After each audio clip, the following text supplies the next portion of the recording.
there was a lot of difference between major counties and national sheriffs, because national sheriffs have probably 2,500 agencies that are relatively small. And even though we have some issues that are in common, not all are the same. Major counties are the largest 90 counties in the United States, and we tend to have the same issues. So I realized then that major counties was the one I really needed to focus on.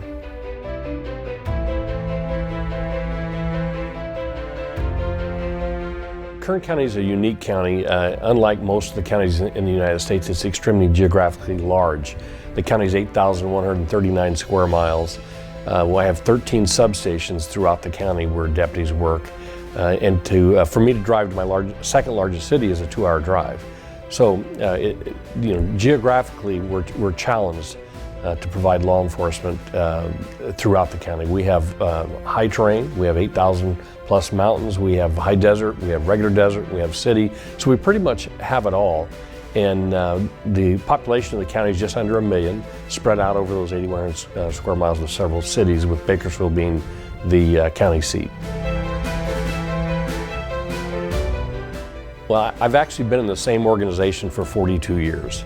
And I really didn't aspire to be the sheriff, but as you progress along and you see things occur, I got to a point where I thought I could have a positive impact on where the organization was going and how we provided public safety to the people that were sworn to serve.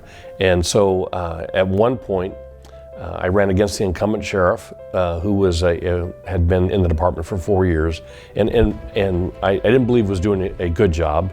And he and I talked, and we kept it on the issues of whether he was doing a good job or whether he wasn't.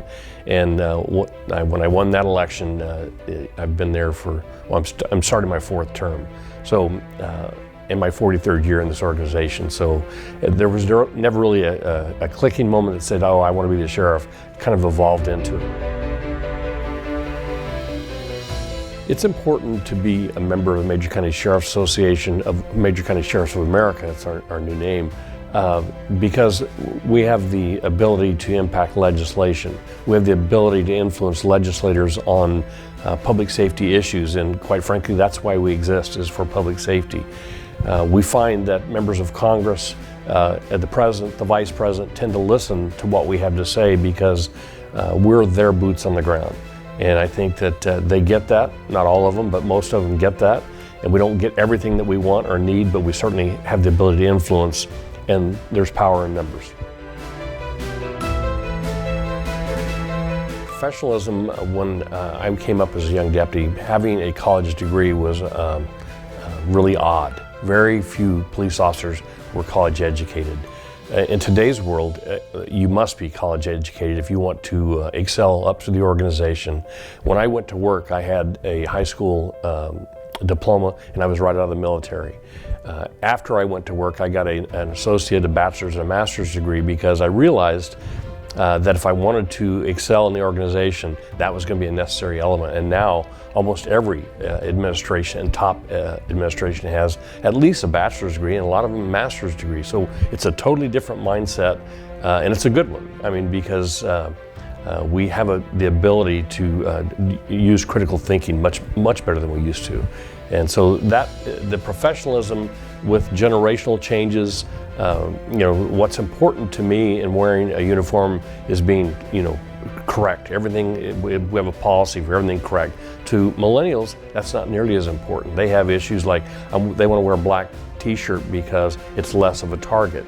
Something in my day never even thought of. A white t-shirt was fine. But at night, a black t-shirt is less of a target. So they have some really good ideas. What you have to do is encourage those youngsters to bring their thoughts forward. Not all of them are going to be accepted, or maybe not any of them. But you certainly want their input because they can come up with some really good ideas that we haven't thought of. And it's totally different policing than it was 40 years ago. You now have to be a part of the community. You have to be a part of the community that you serve. When I was younger on patrol, I knew almost everybody in the beat or zone that I was working, but we were so much smaller then.